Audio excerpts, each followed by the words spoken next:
Good morning students. I hope आप सब ठीक होंगे। सो नेक्स्ट आपका टॉपिक है computer system and it's working.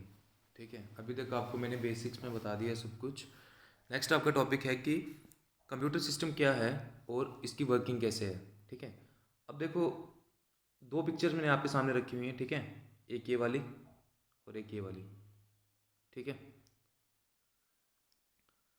अब लेफ्ट पिक्चर में देखो, सबसे पहले ना देखो, मतलब ये स्टार्ट करने से पहले आपको ना ये चीज़ें, बेसिक चीज़ें पता होनी चाहिए कि कंप्यूटर सिस्टम के अंदर होता क्या क्या है।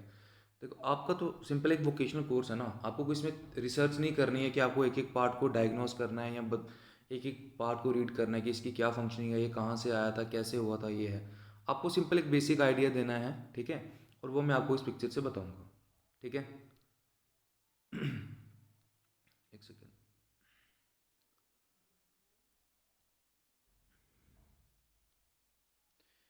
ये देखो, लेफ्ट में लिखा है पार्ट्स ऑफ कंप्यूटर। सबसे पहले आपको ये बीच में दिख रहा है। ठीक है, ये आउटर में आपको ऐसे दिखता है कंप्यूटर केस। ठीक है, अब आप सबने अपने लैब में सीपीयू तो देखा होगा। ठीक है, सीपीयू देखोगे, सीपीयू आपको ऐसा दिखेगा। ठीक है, अब लैपटॉप के अंदर ऐसा नहीं दिखता है क्योंकि वो उसका मॉडिफाइड वर्जन है। ठीक है, ये सीपीयू आपको ऐसा दिखेगा। इस सीपीयू के अंदर क्या क्या होता है, सबसे पहले जो एक कंप्यूटर का मेन पार्ट होता है वो होता है मदरबोर्ड। ठीक है, ये जो चीज़ है, ये दिख रही है, इस पर लिखा है मदरबोर्ड। ये एक सिलिकॉन प्लेट की तरह होता है। ठीक है, अब अंदर से आपने खोल के नहीं देखा होगा, लेकिन मैं आपको एक एग्जांपल दे दूँ। आपके घर में पुराने टीवी होते थे ना, जो सीआरटी ट्यूब्स वाले, उनके बेस में भी ऐसा एक सिलिकॉन की ट्रे बनी होती थी, उसके ऊपर छोटे छोटे आईसीज कैपेसिटर्स लगे होते थे। वैसे ही सेम जो है वो मदरबोर्ड पे होता है। ठीक है, अब मदरबोर्ड पे क्या क्या चीज़ें इन्होंने इंस्टॉल कर रखी होती हैं, एक्सपेंशन कार्ड्स। ठीक है, ये मेमोरी एक्सपेंड करने के लिए होती है। ठीक है, फॉर एग्जांपल जैसे किसी मदरबोर्ड में, जैसे किसी सिस्टम में 4 GB रैम है, तो कल को अगर आपका पीसी हैंग करता है या आपको लैगिंग फील होती है, तो आप उसमें एक्सपेंशन कार्ड की हेल्प से एक्सपेंड कर सकते हो मेमोरी को। ठीक है, रैम के स्लॉट होते हैं, अब आगे जाके मैं बताऊंगा कि रैम क्या होती है। ठीक है, सीपीयू कूलर होता है। ठीक है, जब ये काम करेगा, कोई भी इलेक्ट्रॉनिक चीज़ जब काम करती है तो एनर्जी जो लिबरेट होती है। ठीक है, अब वो हीट की फॉर्म में होगी, इसके अंदर हीट, इसके अंदर अगर हीट रहेगी तो वो दिक्कत करेगी, इसलिए वहाँ पे सीपीयू कूलर लगाया जो सारी की सारी जो गर्म हवा होगी उसको बाहर निकालेगा। ठीक है, सीपीयू, ये आपका जो प्रोसेसर आ गया, सेंट्रल प्रोसेसिंग यूनिट, इसके अंदर इसकी एग्जांपल जैसे आई3, आई5, कोर टू ड्यू, पेंटियम, ये आगे जाके मैं आपको एक्सप्लेन करता हूँ अच्छे से। ठीक है, उसके बाद स्टोरेज डिवाइस आ गई, ये वाले एसएसडी और एचडीडी। एसएसडी होगी सॉलिड स्टेट ड्राइव, एचडीडी होगी हार्ड डिस्क ड्राइव। ठीक है, ये स्टोरेज का काम करती हैं। कोई भी आपके कंप्यूटर में डेटा सेव जहाँ भी रहेगा वो स्टोरेज में रहेगा। ठीक है, उसके बाद आगे स्पीकर्स, ये आपको बताने की ज़रूरत नहीं है। ठीक है, कीबोर्ड है, पीएसयू है। ठीक है, पावर सप्लाई यूनिट, जो इसको पावर चाहिए, बिजली यहाँ से चाहिए, बिजली पे चलेगा ना। डेफिनेशन पता है ना कंप्यूटर का, computer is an electronic device, तो वो बिजली से चलेगा। ठीक है, उसके बाद मॉनिटर आ गया आपका, कीबोर्ड आ गया और माउस आ गया। ठीक है, ये है कंप्यूटर के पार्ट्स। अब आगे जाके मैं इनको बताऊंगा कि इनकी फंक्शनिंग कैसे है। ठीक है, यही हमने एक्सप्लेन करना है। तो बिफोर प्रोसीडिंग, आपको सबसे पहले मैं एक चीज़ और बता दूं। ठीक है, ये है जैसे यहाँ लिखा हुआ है कंपोनेंट ऑफ कंप्यूटर।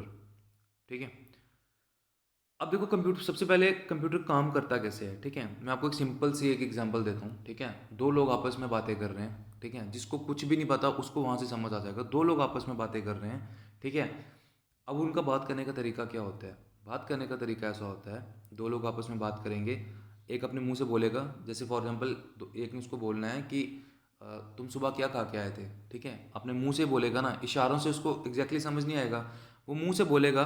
दूसरा अपने कानों से सुनेगा, उसने सुना, उसको समझा कि इसने क्या बोला, वो आगे से उसको समझ के प्रॉपरली उसको आउटपुट की फॉर्म में उसको जवाब देगा कि मैं सुबह दाल चावल या रोटी खा के आया। ठीक है, अब ऐसा नहीं है ना कि उसने उसको पूछा कि तुम सुबह ब्रेकफास्ट में क्या करके आए हो, वो बोल रहा है कि मैं सुबह जम्मू गया था। वो उसका प्रॉपर रिप्लाई नहीं है। उसका प्रॉपर रिप्लाई क्या है कि उसने उसको पूछा कि तुम खा के क्या आए थे, तो उसको जवाब ही वही देना है कि मैं क्या खा के आया था। सेम कंप्यूटर के अंदर वही चीज़ है।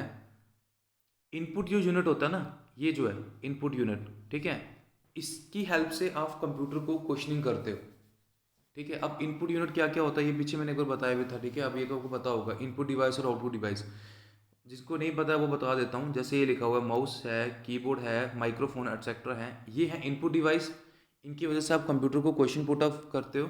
आउटपुट की फॉर्म में आपको मॉनिटर पे, स्पीकर पे और प्रिंटर पे आपको आउटपुट मिल जाती है। जो उससे आप पूछते हो वो उसके दिमाग में जाता है, सीपीयू में जाता है, वो प्रोसेस करके इन्फॉर्मेशन आपको इनकी शेप में दे देता है।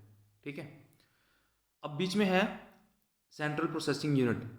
सेंट्रल प्रोसेसिंग यूनिट मतलब सीपीयू। वो जो बॉक्स दिख रहा है आपको सीपीयू, उसके अंदर क्या क्या चीज़ें हैं? उसके अंदर क्या है, सबसे पहले है कंट्रोल यूनिट, जो सारा कंट्रोल करेगा। मतलब जैसे उस लड़के ने उसको पूछा तुम क्या खा के आए हो, तो उसको उसी के अकॉर्डिंग जवाब देना है। वो काम किसने किया? आपके माइंड ने। ठीक है। वो काम आपके माइंड ने किया कि इसने पूछा क्या है, जवाब क्या दिया। अब उसकी जगह मैं आपको एग्जांपल देता हूँ। आप कोई एबनॉर्मल बंदा हो ना, जो आप मोस्टली आप बोलते हो, ऐसे बोलना नहीं चाहिए किसी को। कोई एबनॉर्मल होगा, उसको पूछोगे खाना खाया, तो वो आगे से हंस रहा होगा, तो आप आगे से बोलोगे अरे यार ये सीधा है बेचारा, इसको समझ नहीं आया क्या पूछा। ठीक है, ये एक एग्जाम्पल है। आप इसमें देख लो, आप कंप्यूटर को पूछोगे कि what is the height of mount Everest, वो आगे से थोड़ी बोलेगा, हंसना थोड़ी शुरू कर देगा। क्योंकि वो इंसान नहीं है, वो मशीन है। उसके अंदर ऐसा फीड किया हुआ है कि आपसे अगर कोई इनपुट में क्वेश्चन पूछे तो आपको उसको रिप्लाई देना है। ठीक है। कंट्रोल यूनिट कंट्रोल करता है कि क्या आपसे क्वेश्चन पूछा गया है, क्या आपको रिप्लाई देना है। अर्थमेटिक लॉजिक यूनिट, जो मैथमेटिकल एक्सप्रेशन होंगे, जो सॉल्व लॉजिकल यूनिट्स होंगे। ठीक है। लॉजिकल यूनिट्स क्या होती हैं? आपको 5 नंबर दिए गए हैं, ठीक है, उसमें से पूछा गया है कि 5 के बराबर और 5 से छोटे कितने नंबर हैं। ठीक है। 5 के बराबर और 5 के छोटे कितने नंबर हैं, तो वो पीछे वाला भी जाएगा और 5 भी आएगा। समझ आ रही है ना? लॉजिक्स लगाना। ठीक है। Main, memory, temporary. ठीक है। टेम्पररी मेमोरी होती है और एक होती है परमानेंट मेमोरी। ठीक है। दो टाइप की मेमोरी होती है कंप्यूटर सिस्टम के अंदर। टेम्पररी होती है रैम, ठीक है, परमानेंट होती है रोम।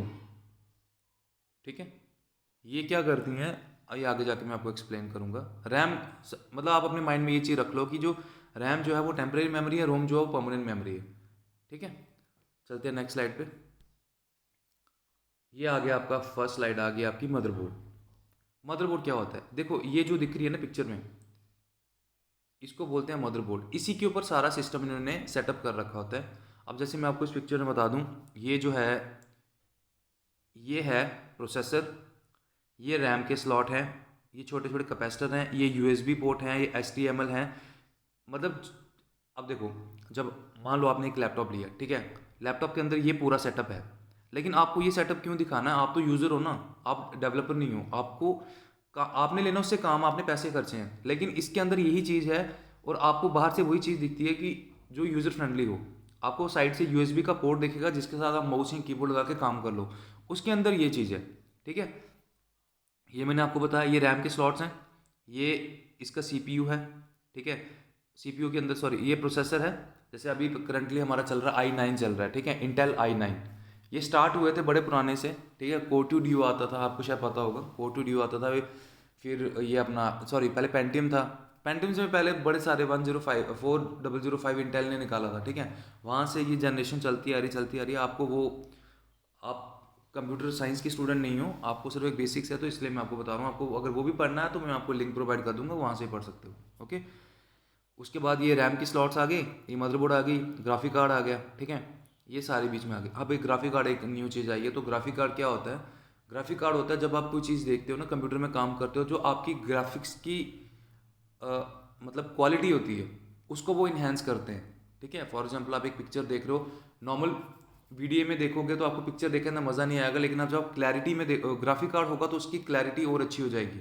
आपको बिल्कुल डिटेल में लगेगा। जैसे आप बोलते हैं ना कि मैंने मूवी डाउनलोड करनी है, मैंने एचडी में डाउनलोड करनी है, ठीक है, मैंने ब्लूरे में डाउनलोड करनी है, ठीक है, मैंने 4K में देखनी है। तो ग्राफिक कार्ड जो होते हैं वो उस रेजोल्यूशन को काम करने में हेल्प करते हैं।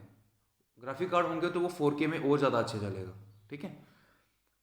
The motherboard is a main board that is screwed directly inside the computer case. All other cards and everything else plugs directly into the motherboard. Hence its name. ठीक है। सारे के सारे जो कार्ड्स होते हैं, ठीक है, जितने ये मेमोरी के हैं, जो भी सारे प्लग्स हैं, वो सारे मदरबोर्ड के अंदर इन्होंने बिल्ड किए होते हैं। The CPU, RAM, drives, power supply and more all get connected to it. Its function is to integrate all the components so that they can communicate and operate together. A good motherboard offers a wide amount of connectivity options. It also has the least amount of bottlenecks possible. This allows all the components to operate efficiently and to fulfill their maximum potential as they were designed to do. Obviously, as the physical size is reduced, it begins to limit connectivity, options and functionality. देखो इसका कहने का मतलब है, आप size पे मत जाओ, ठीक है। अब आपने कंप्यूटर देखा हो, कंप्यूटर का साइज़ बड़ा है लेकिन ये लैपटॉप का साइज़ छोटा होता है। लेकिन लैपटॉप के अंदर भी यही मदरबोर्ड होगा और सीपीयू के अंदर भी यही मदरबोर्ड होगा, क्योंकि वो एम्बेडेड सिस्टम है, ठीक है। उन्होंने उसको और कॉम्पैक्ट किया है। आप सीपीयू को उठा के हर जगह नहीं, कंप्यूटर को उठा के हर जगह नहीं लेके जा सकते, लेकिन इसलिए उन्होंने मॉडिफाइड वर्जन में सीपीयूज बना, लैपटॉप बना दिए। तो अब यही चीज़ उनके अंदर भी है, इसके बीच में ये सारी चीज़ें हैं, ठीक है। रैम के स्लॉट हैं, प्रोसेसर का स्लॉट है, ड्राइवर्स हैं, पावर सप्लाई है, ये सारे के सारे इसमें कनेक्टेड हैं। और ये सारा का सारा किस पे होता है? मदरबोर्ड पे। अगर आपसे एग्जाम में कोई मल्टीपल क्वेश्चन आ जाए तो important part of the computer system, तो जहाँ कहीं मदरबोर्ड होगा वो प्राइम पार्ट है, ओके, मेन पार्ट है मदरबोर्ड। तो चलते हैं नेक्स्ट स्लाइड पे। CPU, central processing unit. It takes information from the RAM and processes it to perform the task required from the computer. It is usually seated in a socket that utilizes a lever or a latch with a hinge plate with a cut outside the center to secure it on the motherboard. It has many copper pads underneath for the socket contact to push up against them to make electrical contact. There are other ways CPU can be attached to the motherboard. A processor generates a decent amount of heat, especially when it working under high loads. It will run even hotter when it is set to higher clock speed to make it run faster. This is called overclocking. That is why a heat sink and fan assembly are required to draw the heat away from the processor and distribute it to thin sheets or fins of metal for the fan to cool down. There are so many different types of processor. The top manufacturers of computer are Intel, AMD and Nvidia. Okay, तो सबसे पहले आपको ये तीन चीज़ें दिख रही होंगी नीचे, ठीक है। जो आपको एग्ज़ाम में लिखना है वो ऊपर लिखा है, वहाँ से कॉपी कर सकते हो। ये हैं तीन चीज़ें। ये है सीपीयू जो बॉक्स की तरह आपके देख रहे हैं। इसके अंदर जो बीच में है वो है ये चीज़, इंटेल i5, इंटेल i9, ठीक है। ये सारा इनका फंक्शन होता है। अब आप किसी वीडियो में भी देख लेना, जहाँ कभी किसी ने लैपटॉप खुला हुआ देखा होगा, तो मदरबोर्ड के ऊपर ना ये एक अलग से सॉकेट होता है, इसको इस पे मदरबोर्ड के साथ अटैच किया होता है, ठीक है। कॉपर की इसकी फिनिशिंग होती है, क्योंकि इसको इलेक्ट्रिक करंट भी चाहिए, तो कॉपर से वो उसको करंट पास हो जाएगा और इसके अंदर जितना काम होगा, जो इसकी फंक्शनिंग होगी, वो रन करना शुरू हो जाएगी। मेन सिंपल चीज़ है, आपको दिमाग में एक चीज़ पढ़ना चाहिए कि सीपीयू का काम क्या है। जो भी इंस्ट्रक्शन एक यूज़र कंप्यूटर को देगा, ठीक है। एग्जांपल देता हूँ मैं आपको। आप अपने फ़ोन में गेम खेलते हो, ठीक है। पबजी सभी खेलते हैं, ठीक है। मोस्टली लड़कियाँ तो खेलती ही हैं, गर्ल्स भी खेलती होंगी। आप पबजी खेलते हो, 4 GB आपकी फ़ोन की रैम है, ठीक है, और आपके दोस्त की रैम है 12 GB, ठीक है। आप 4 GB वाले रैम में गेम खेल रहे हो और आपका प्रोसेसर भी छोटा है, ठीक है। मान लो आपका कोई छोटा प्रोसेसर है स्नैपड्रैगन 650 और आपके फ्रेंड का जो है सेकंड जनरेशन स्नैपड्रैगन है, तो अच्छा किस में चलेगा? ठीक है, ऑब्वियसली स्नैपड्रैगन सेकंड वाले में चलेगा, क्योंकि उसका प्रोसेसर स्ट्रॉन्ग है, उसकी रैम भी अच्छी है, उसमें कूलिंग प्रॉपर्टीज़ भी है, ठीक है। तो उसकी गेम लैग नहीं करेगी। जो आपके, जैसे हम अपनी लोकल लैंग्वेज बोलते हैं कि मेरा पिंग बड़ा हाई आ रहा है, मेरी गेम लैग हो रही, मेरे को मज़ा नहीं आ रहा, तो सेम चीज़ इसी में है। जितना आपका प्रोसेसर स्ट्रॉन्ग होगा उतनी आपकी प्रोसेसिंग स्पीड ज़्यादा होगी, ठीक है। जितना मर्जी उसको लोड दोगे उसको कोई दिक्कत ही नहीं होगी, ठीक है। वो यूज़र से इंस्ट्रक्शन लेगा, उसको प्रोसेस करेगा और आउटपुट की फॉर्म में देता जाएगा, ठीक है। फॉर एग्जांपल जो एडिटिंग करते हैं, अब जैसे आप मैक्सिमम यूट्यूबर्स को देखते हो ना जो ब्लॉगिंग करते हैं, उनकी वीडियोस 4K में बनती हैं, ठीक है। और उनके आपने देखा होगा कि कभी कभी वो अपनी एडिटिंग की पिक्स डालते हैं, तो उनके पास एप्पल के लैपटॉप्स होते हैं या डेस्कटॉप होते हैं, ठीक है। वो लैपटॉप क्यों यूज़ करते हैं? वो छोटा सा लैपटॉप क्यों नहीं यूज़ करेंगे जिसकी 4 GB रैम होगी? क्योंकि वो उसको उठा नहीं पाएगा, उसका प्रोसेसर उसको झेल ही नहीं पाएगा और ओवर हीटिंग होना शुरू हो जाएगी, लैग होना शुरू हो जाएगा। तो ये सारा जो काम होता है ये सीपीयू को होता है। ये जितना एडवांस वर्जन पे होगा उतना ज़्यादा वो अच्छे से परफॉर्म करेगा और लैग फ्री काम करेगा, ठीक है। ये काम होता है सीपीयू का। और इसमें एक चीज़ और होती है कि जब ये काम करता है, आप देखो कोई भी इलेक्ट्रिकल चीज़ काम करेगी वो हीट तो होगी ना, ठीक है। आपके घरों में फ़ैन है, एसी है, एसी अगर आपको अंदर कूलिंग देता है तो बाहर उसके एग्जॉस्ट में हीट तो निकलती है ना। वैसे ही जब इसके सिस्टम के अंदर ये भी काम करेगा, हाई क्लॉक स्पीड पे काम करेगा। इसकी स्पीड को क्लॉक्स में मेज़र किया जाता है, ठीक है, सीपीयू की, ये याद रखना। हाँ, तो जितनी ये फास्ट काम करेगा उतना ही हीट लिबरेट करेगा और हीट लिबरेट करने के लिए पीछे फ़ैन लगा होता है। इसकी एग्जांपल है, जब आप किसी लैपटॉप को यूज़ करते हो ना, जैसे लैपटॉप ऑन करते हो तो उसका फ़ैन शुरू हो जाता है, आप बोलते हो मेरा लैपटॉप बड़ी आवाज़ कर रहा है, इसके फ़ैन बड़ी आवाज़ कर रहे हैं, उसको गर्म कर रहा है। और जब आप उसमें कोई गेम खेलोगे, मान लो कोई हैवी गेम खेलो लैपटॉप में, तो उसका और ज़्यादा वो हीट लिबरेट करेगा। नीचे ये 3 कंपनीज़ के नाम दिए हैं, ठीक है। इंटेल है, एएमडी है और एनवीडिया है। एनवीडिया जो है वो ग्राफिक कार्ड्स भी बनाती है, ये काफ़ी फेमस कंपनी है। एएमडी जो प्रोसेसर भी बनाती है, ग्राफिक कार्ड भी बनाती है। इंटेल जो है वो सिर्फ ये अपना प्रोसेसर्स बनाती है, इनके अभी ग्राफिक कार्ड नहीं आए हैं, ठीक है। तो ये एग्जांपल दिए हैं नीचे। आई होप आपको समझ आया होगा। नेक्स्ट चलते हैं। सीपीयू के बाद आपकी आ गई दो चीज़, रैम एंड रोम, ठीक है।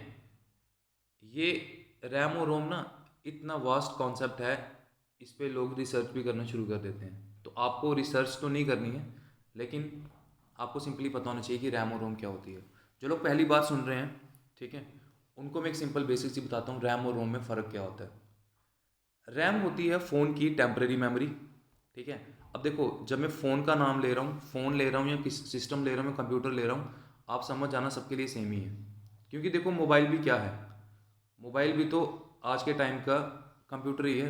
अब हर कोई कंप्यूटर पे काम नहीं करता, कोई मोबाइल पे कर ले रहा है, ठीक है, टैबलेट पे कर रहा है।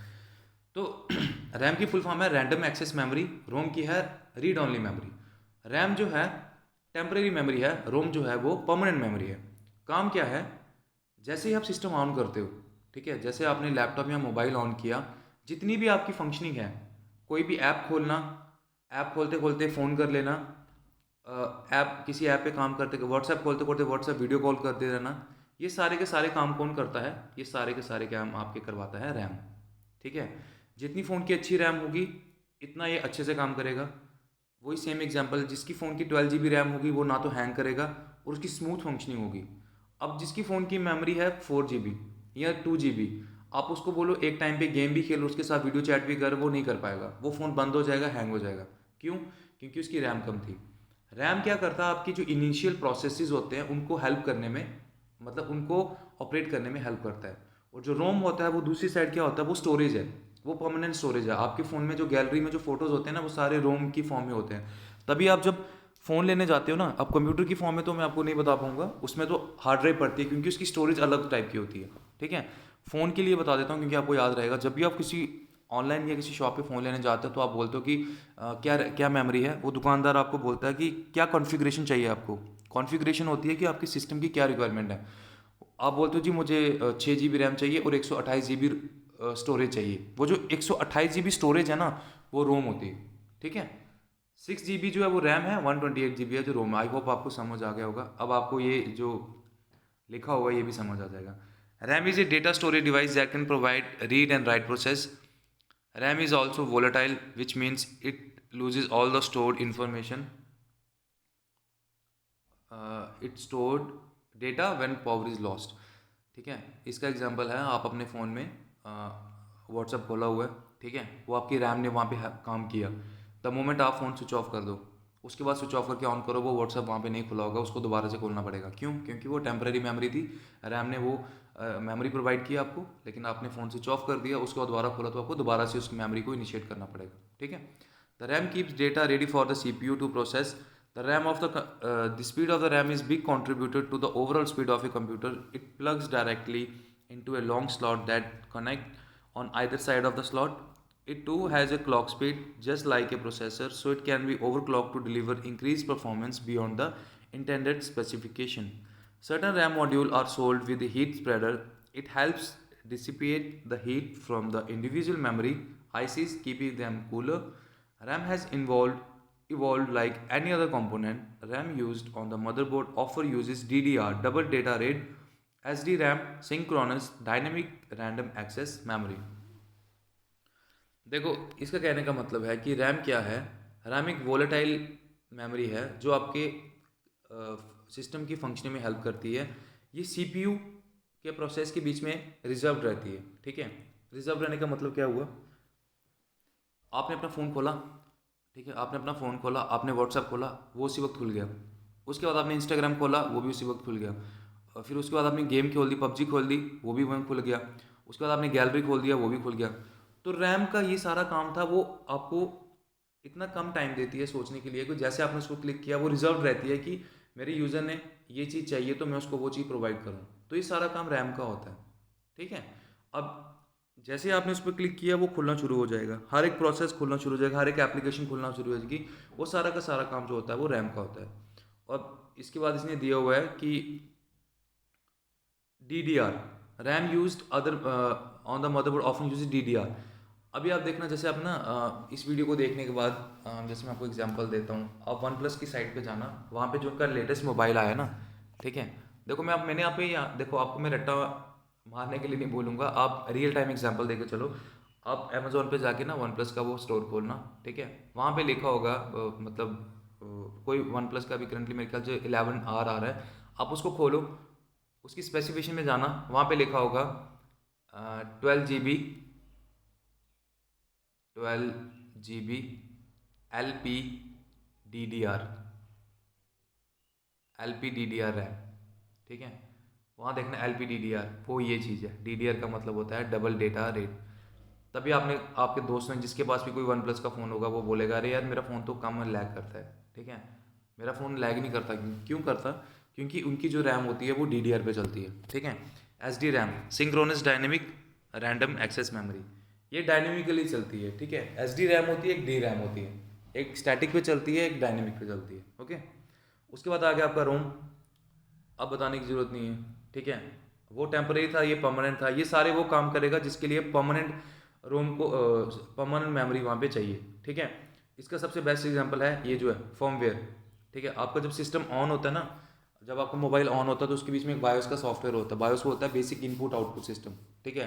ये CPU में भी होता है, कंप्यूटर में भी होता है, ये मोबाइल में भी होता है, जिसको आप बोलते हैं फर्मवेयर।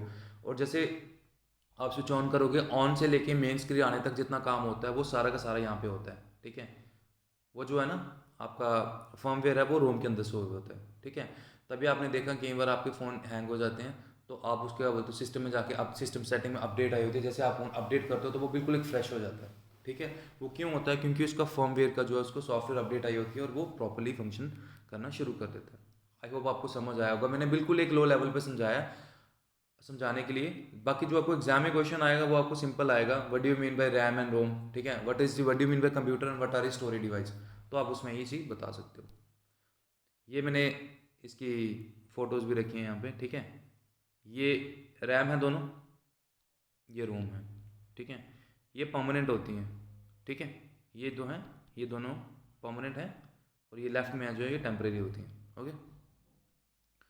परमानेंट ये जो है ना, ये एक्सपैंड भी हो जाती है रैम। जैसे फॉर एग्जांपल आपके लैपटॉप में अगर 4 GB है ना, तो एक्सपैंड करके 4 GB, अगर उसमें स्लॉट पड़ा होगा तो आप उसमें और भी डाल सकते हो। हार्ड ड्राइव, अब उसके बाद आ गया कंप्यूटर में हार्ड ड्राइव भी एक बड़ा इंपॉर्टेंट पार्ट होता है। A hard drive is found in most computer, it is usually a mechanical drive that store all the data. Apart from storing data, it can also be used as a boot drive to run operating system from it. Uh, an operating system is a software program that makes a computer usable, like Microsoft Windows. For example, the biggest vulnerability of a mechanical drive to its physical fragile nature. One bump the wrong way can destroy whole drive. ठीक है, ये आप इसको पूरा पढ़ लेना, ये simply इसी की डेफिनेशन है। मैं आपको समझाने के लिए एक चीज़ बोल रहा हूँ। हार्ड ड्राइव में क्या रहता है, आपकी कंप्यूटर की जितनी स्टोरेज होती है वो आपकी हार्ड ड्राइव में होती है, और ये आपके ऑपरेटिंग सिस्टम को भी हेल्प करता है ऑपरेट करने में। क्यों? जैसे आपने फॉर एग्जांपल आपने अभी कंप्यूटर लैब में जाओगे, कंप्यूटर देखोगे, उसमें क्या होता है, अगर आपके कंप्यूटर की 500 उसकी स्टोरेज है, ठीक है, तो उसमें से उन्होंने 250 जो GB है वो रखी होगी किसके लिए? ऑपरेटिंग सिस्टम के लिए। क्योंकि जब सिस्टम ऑन करोगे तो ऑपरेटिंग सिस्टम भी तो लोड होगा ना, ठीक है। ऑपरेटिंग सिस्टम नहीं होगा तो कंप्यूटर ऑन ही नहीं होगा।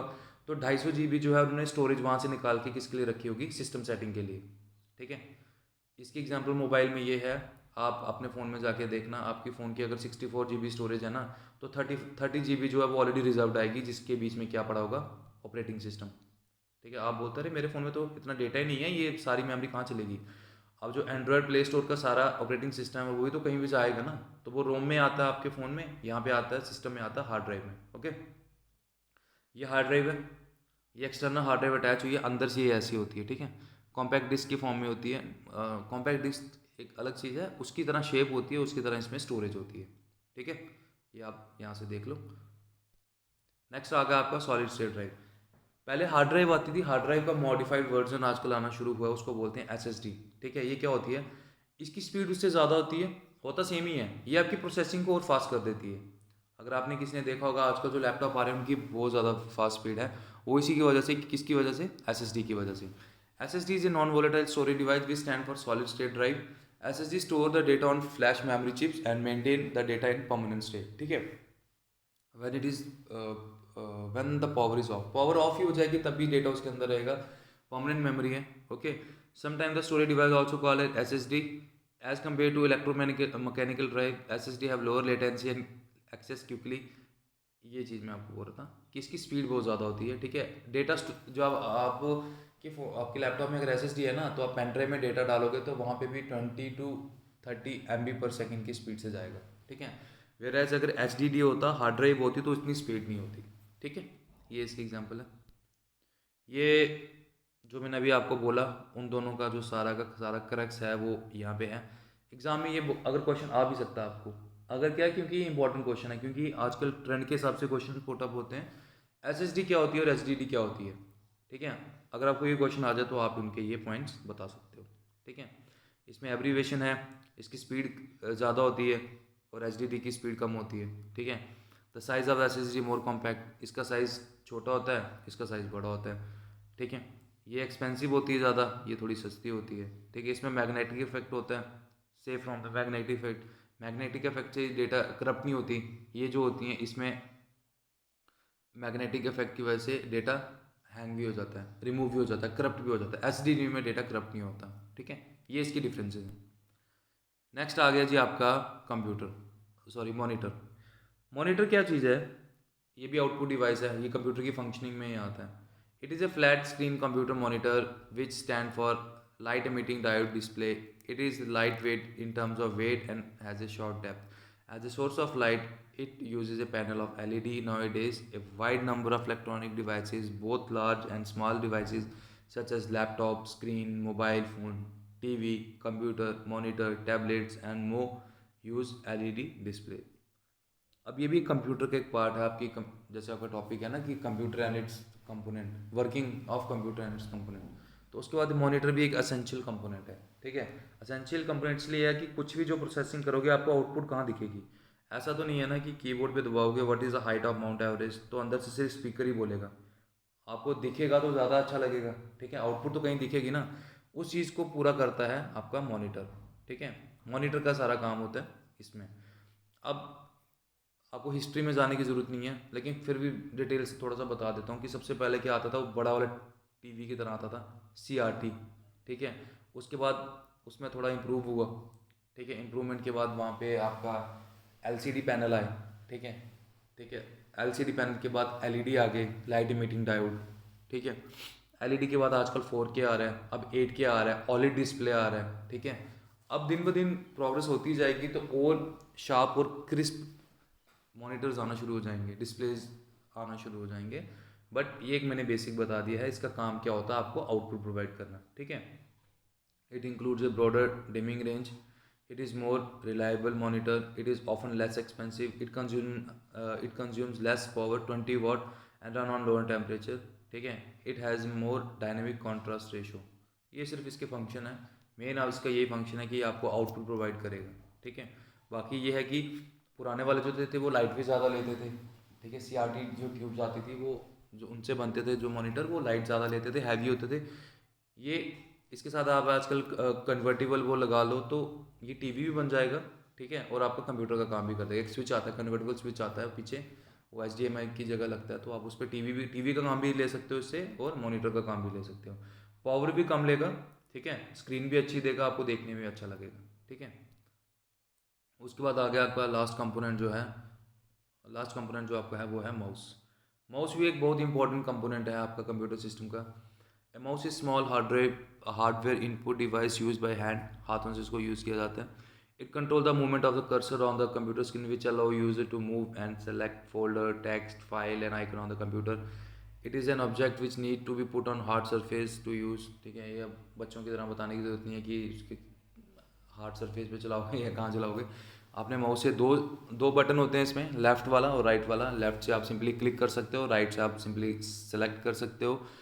सेंटर में जो उसका दिख रहा है ये वाला, ये स्क्रॉलिंग के लिए होता है, ठीक है। ऊपर से नीचे पेजेस को स्क्रॉल करोगे ऐसे, नहीं तो आपको जो 4 कीज़ होती हैं उनसे करोगे, ठीक है।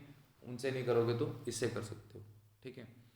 और बेसिक फंक्शन यही है इसका माउस का, जो स्क्रीन पे कर्सर आता है उसको आप फ्रीली मूव कर लेते हो, ठीक है। और हर बार आपको हाथ से लैपटॉप पे नहीं करना पड़ता। लैपटॉप पे भी माउस लग जाते हैं, यूएसबी पोर्ट उसमें भी अवेलेबल रहता है। तो ये इसका मेन फंक्शन है, ठीक है। The mouse invention is considered as most important breakthrough in the computer field as it helped to reduce the use of keyboard.